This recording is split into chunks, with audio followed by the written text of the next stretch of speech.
from Newswire. It's from the Bloomberg TV wire. This is funny because I saw this this headline from Newswire, and when you read the AP headlines, there is key context missing in their stories. The title is, DOGE effort to sell off federal properties inadvertently exposes CIA black site in Northern Virginia. Bloomberg TV reporting. Oh, yeah. Massively viral story. Now, what happens when you actually try to Google search it is not a whole lot comes up. But we do have this story. Trump administration deletes list of hundreds of federal buildings targeted for potential sale. So, okay, here's Bloomberg. The DOGE effort to sell a federal property inadvertently exposes CIA black sites. AP reports they delete the list of federal buildings for sale. They don't give you the context of why it was deleted. The Trump administration Tuesday published a list of more than 440 federal properties it identified to potentially offload, including the FBI headquarters and the main DOJ building, after deeming them not core to government operations. Hours later, however, the admin issued a revised list with only 320 entries. And by Wednesday morning, the list was gone entirely. Non-core property list coming soon. The GSA, which published the list, did not respond to repeated questions about the changes or why the properties had been listed, why the properties that had been listed had been removed. But now we know why. And I think it's absolutely hilarious. It's because the CIA was operating buildings off the books. And whoops. Yeah, and the CIA is not supposed to. I mean, this is obvious to most people, but the CIA is not supposed to be operating in a domestically, a fashion like that domestically. So, I like the fact, obviously, that this has been exposed. Yep. I do hope that it leads to more investigations as to what exactly they were doing, and I hope that becomes public so the American people know what CIA was doing in the U.S. Like, I do think that it's acceptable to have an intelligence bureau working internationally, but I don't think I also think that it's unacceptable to have them working in the United States.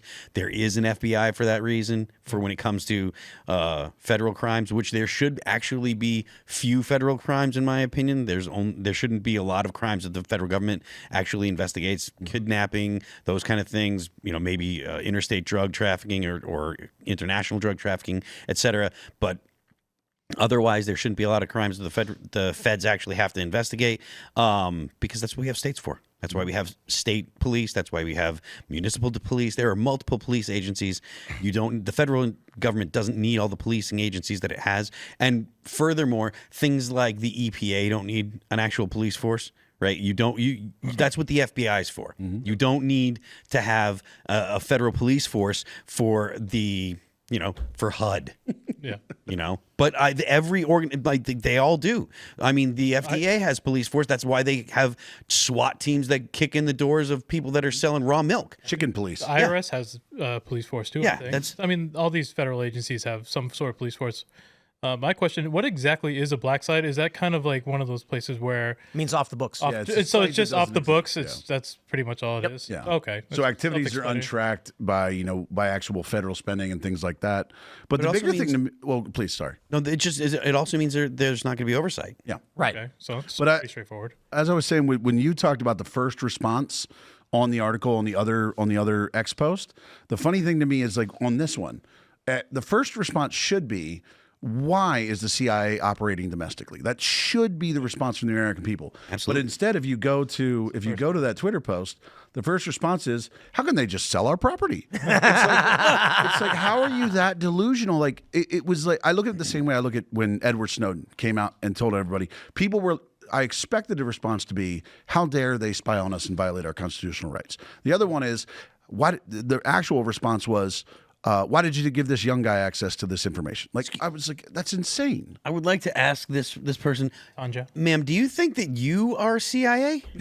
There is no hour here. Bro, guys, clearly this is a CIA sock puppet account that didn't realize they had switched over to their main. It's a joke. I'm kidding.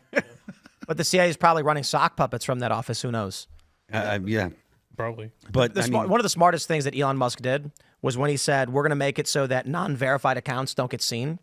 He was basically saying all the bots we can't find and get rid of. So by charging at least $1, we make them pay. Mm-hmm. So now the CIA, they probably had a meeting where they were like, how many bots do we run on X? And they were like, 3 million. They're like, oh, what's that going to cost us? It's going to be like 50 million a year. And Elon's sitting there being like, yep. Yep, absolutely. Good. I did think it was funny that when you look at the verified accounts, that when he put that out there, that the anonymous accounts, the accounts for hackers, anonymous, they all verified their account. So if you look, there's every anonymous account on TikTok. I mean, on X is verified. I was like, one of y'all put your ID in, which is hilarious. Yeah. But the question of whether or not they were actually operating, the CIA was actually doing domestic operations, we don't actually know that. It should be answered. That's true. a good question. And the problem with the black site operating in the United States is, well, for one, it's probably not the only one. If you think it's the only one, I got a bridge to sell you. And we don't get accountability when they do these things. But based on what we saw with Eric Ciaramella, yeah, the CIA was running operations in the U.S. And for those that don't know, he's the guy who got Trump impeached. And YouTube and Facebook would delete any post made with that guy's name in it. This is what's really funny about the Epstein stuff. When the people come out and they're like, Mossad, he was working for Israel. I'm like, well, let's slow down. I think, what did Mike Cernovich say? It's whatever's above Mossad, right? That doesn't mean it's not related to Mossad, but it's got some higher clearance than you can just say. And the evidence to that is when Trump got impeached due to the Eric Ciaramella whistleblower thing, when Real Clear Investigations, a reputable, prominent national news company, issued their report saying we've identified the whistleblower, if you went on Facebook or YouTube and said that name, they'd nuke the content and they wouldn't say anything. The weirdest thing was you post on Facebook, hey, here's the guy's name. Your post would vanish without warning. No strike, no notice, no notification. And so what I ended up doing was I said, Eric Ciaramella is a 50-year-old dentist from Dubuque, Iowa. He has 3 kids and enjoys his day. Deleted. And I'm like, no, hold on. I didn't say anything about that guy. Certainly there are other people with that name, right? Nope. If you said that name, Facebook would remove what you said within seconds, within minutes. YouTube took down, I think, 2 of my videos where I was talking about the Real Clear Investigations report. I just covered the news. I'm like, wow, big breaking story. Real Clear Investigations they say they've unmasked the whistleblower. Video disappeared. I didn't even know. I didn't get a strike. I didn't get a warning. I didn't get an email. I saw comments from people saying, they were like, Tim, why'd you take the video down? And then sure enough, when I went, the weirdest thing was when I went to my YouTube page, the video was still there. But when I moved the mouse over the title, it wasn't a link. It was just like nothing. Nothing. Your thumbnail was just hanging out, basically. Yeah, it was like the thumbnail, the title. And instead of the cursor turning into a little finger to click, nothing happened. And I couldn't click on it. And I'm like, this is weird. So yeah, that's the domestic operations they've been doing. And we know they're doing. And we don't get accountability when they're running black sites in Northern Virginia or who knows where else. So Or anywhere, yeah. Right. The double standard's crazy because we had, what was it, Nate? Is it Kane? Oh, like a few weeks ago, where he was the whistleblower, and he was saying that his name got leaked, and then people are saying it over YouTube, X, and everything.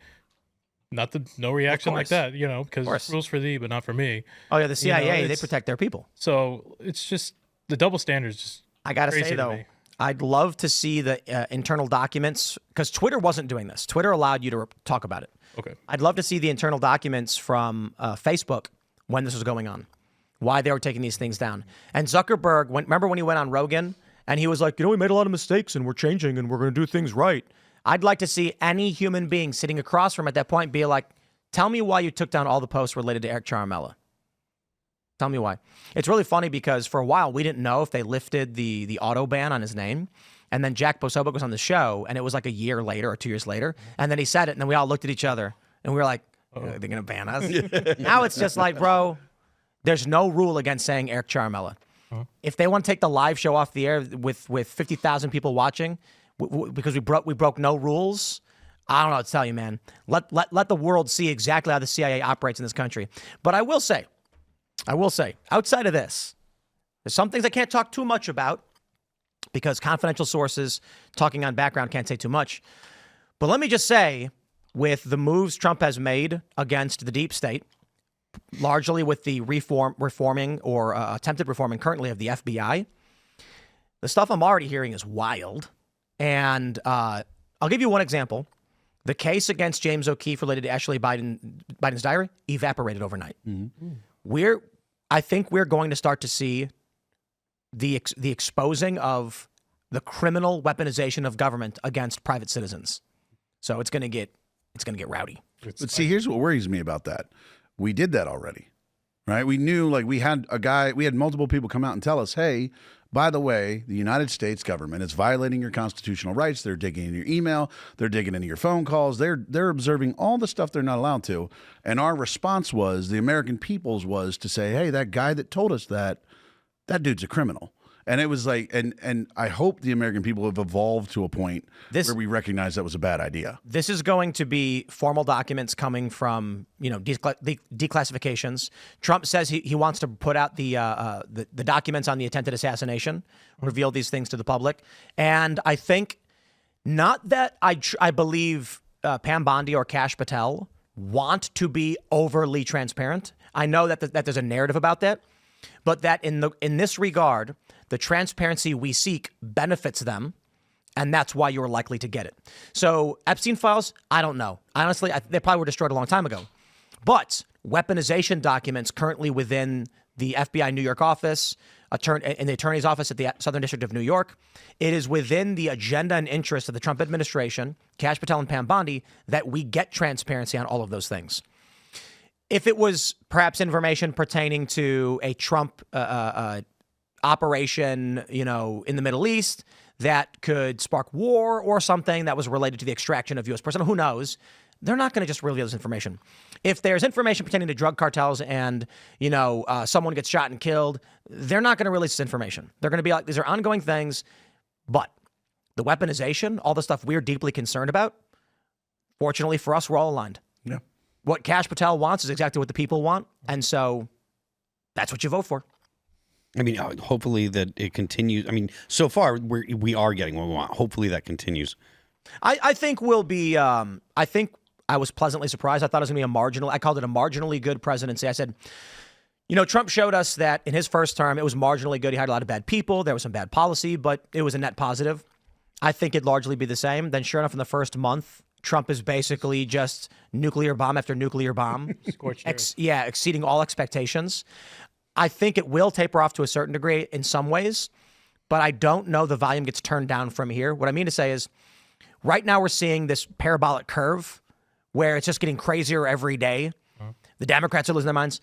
I don't think it's going to keep going up like that. I think it's in a plateau, but it will remain tense and high. Like Trump is going to be doing a lot of things at this level for a long time. I think it's going to be pretty intense up until midterms. It's going to be kind of leading that crescendo right to there. And then I don't know. We'll see. No, I think it gets crazy before the midterms because I'm saying it's going to keep going up, and then midterms, if they win the midterms. No, I think he's got to push for JD. I think he's got to push to say we're going to keep this going because if it does tail off, what he's saying is that he's basically spent his powder, right? That there's nothing else to reveal to the American people. But I mean, I do agree that I think it's mutually beneficial. What Kash and them want is what the American people want, so we're going to see it. And I think the reason why it was so moderate the first time is that I think Trump trusted the government. Yep. First time he was in office, he was like, these people aren't actually evil. They're not trying to screw over everyone. Let me hire John Bolton. That's a perfect example of trusting the government. And then he came in the second time and he's like, all of these people are out of their minds. Let's go ahead and let's go wild. Yeah, I mean, that was, we've said this on the show before, but the 4 years that Trump was kind of in the woods and in the wilderness really gave him the ability to not just plan what he was going to do when he came back, but also find the right people, clearly people that had been persecuted by the government, people like RFK, people like Tulsi Gabbard, people like Kash Patel, I forget his name, the HHS, not the HHS guy, anyways, finding people that had been persecuted by the government to get into positions that were doing the persecuting, right? With Tulsi as head of DNI and stuff. That kind of stuff is where you see the real changes are going to happen because these people know exactly what these bureaucracies have been doing. Thanks for checking out this clip from Timcast IRL. Make sure to watch the show live Monday through Friday at 8 p.m. Subscribe to this channel, and we will see you all there.